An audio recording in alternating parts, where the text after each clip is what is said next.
America Iran యుద్ధం ప్రపంచ దేశాల ఆర్థిక మూలాలను కదిలిస్తోంది.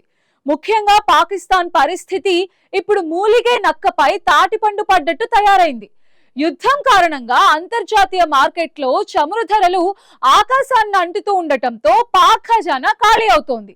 విదేశీ మారక ద్రవ్యం లేక, ఇంధనం కొనే స్తోమత లేక ఆ దేశం విలవిలలాడుతోంది. కరాచీ వంటి నగరాల్లో పరిస్థితి ఎంత దారుణంగా ఉందంటే ప్రజలు వంట గ్యాస్ కోసం సిలిండర్స్ కి బదులు ప్లాస్టిక్ బెలూన్స్ యూజ్ చేస్తున్నారు. ఒక చిన్న నిప్పురవ్వ తగిలినా పేలిపోయే ఈ మొబైల్ బాంబ్స్ ని ఇళ్లలోకి తెచ్చుకుంటున్నారు.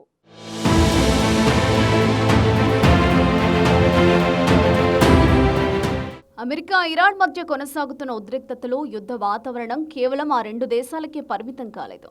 దాని ప్రభావం పశ్చిమాసియా దాటి దక్షిణాసియా దేశాలపై కూడా గట్టిగానే పడుతోంది. ముఖ్యంగా పాకిస్తాన్ ఆర్థిక వ్యవస్థపై ఈ యుద్ధం తీవ్ర ఒత్తిడిని తీసుకొచ్చిందని అక్కడి ప్రధాని షెహబాజ్ షరీఫ్ స్వయంగా అంగీకరించారు. ఒక దేశం యుద్ధంలో లేకపోయినా ప్రపంచ మార్కెట్లలో జరిగే మార్పులు, చమురు ధరల పెరుగుదల, సరఫరా అంతరాయం లాంటి అంశాలు ఎలా ఆ దేశాన్ని దెబ్బతీస్తాయో పాకిస్తాన్ ఉదాహరణగా నిలుస్తోంది. గతంలో పాకిస్తాన్ క్రూడ్ ఆయిల్ దిగుమతుల కోసం వారానికి సుమారు $300 మిలియన్ ఖర్చు చేస్తుండగా ఇప్పుడు అదే ఖర్చు $800 మిలియన్ చేరింది. దాదాపు మూడింతలు పెరిగింది. పాకిస్తాన్ లాంటి దేశాలు తమ ఇంధన అవసరాల కోసం పూర్తిగా దిగుమతులపై ఆధారపడతాయి. అలాంటి సమయంలో చమురు ధరలు పెరగడంతో విదేశీ మారక నిల్వలు వేగంగా కరిగిపోతున్నాయి. ఇది ఆర్థిక సంక్షోభానికి సంకేతమని ఆర్థిక నిపుణులు హెచ్చరిస్తున్నారు.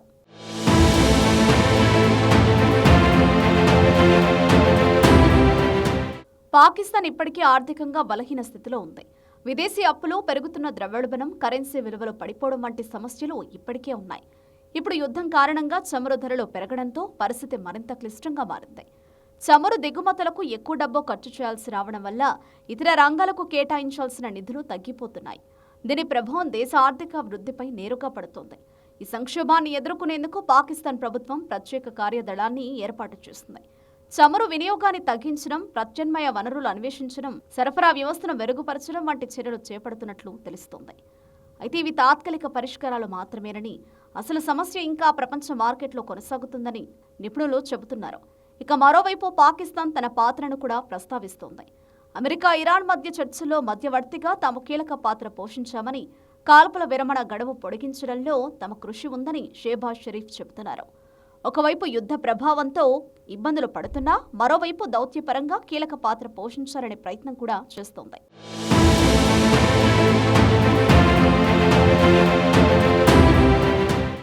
అయితే వాస్తవంగా ఈ యుద్ధం సాధారణ ప్రజల జీవితంపై తీవ్ర ప్రభావం చూపిస్తోంది. ముఖ్యంగా వంట గ్యాస్ సంక్షోభం పాకిస్తాన్లో తీవ్రమైంది. గ్యాస్ సరఫరా సరిగ్గా లేకపోవడంతో ప్రజలు ప్రత్యామ్నాయ మార్గాలను ఆశ్రయించాల్సి వస్తోంది.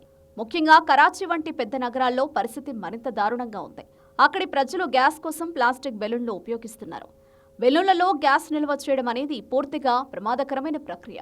సాధారణంగా గ్యాస్ నిల్వ చేయడానికి ప్రత్యేకంగా రూపొందించిన సిలిండర్లు అవసరం. కానీ అవి అందుబాటులో లేకపోవడంతో ప్రజలు ప్లాస్టిక్ బెలూన్లలో గ్యాస్ నింపుకుని వాడుతున్నారు. ఇవి మార్కెట్లో 1000 నుంచి 1500 వరకు లభిస్తున్నాయి.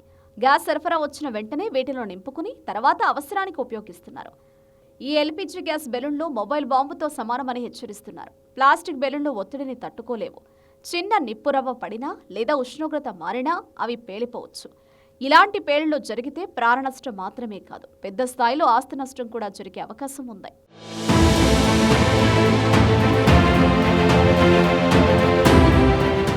పాకిస్తాన్లోని అతిపెద్ద నగరం కరాచీలో నిత్యావసరాల కొరత పరాకాష్ఠకు చేరింది. ముఖ్యంగా మోమినాబాద్ వంటి ప్రాంతాల్లో వంట గ్యాస్ సరఫరా పూర్తిగా నిలిచిపోయింది. గ్యాస్ సిలిండర్లు దొరక్కపోవడంతో స్థానికులు ప్లాస్టిక్ బెలూన్ల వైపు మొగ్గు చూపుతున్నారు. గ్యాస్ పైపుల నుంచి ఈ బెలూన్లలోకి గ్యాస్ నింపుకుని ఇళ్లకు తీసుకెళ్తున్నారు.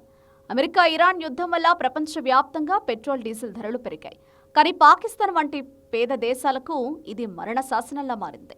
కేవలం గ్యాస్, పెట్రోల్ మాత్రమే కాదు, విద్యుత్ కోతలు, ఆహార పదార్థాల ధరలు కూడా సామాన్యుడికి అందనంత దూరంలో ఉన్నాయి. మధ్యవర్తిత్వం చేస్తున్నామని గొప్పలు చెప్పుకుంటున్న పాక్ ప్రభుత్వం తన దేశ ప్రజల కనీస అవసరాలను తీర్చడంలో మాత్రం ఘోరంగా విఫలమవుతోంది. ఒకవేళ యుద్ధం మరికొన్నాళ్లు కొనసాగితే పాకిస్తాన్ ఆర్థికంగా పూర్తిగా కుప్పకూలిపోయే ప్రమాదం ఉంది.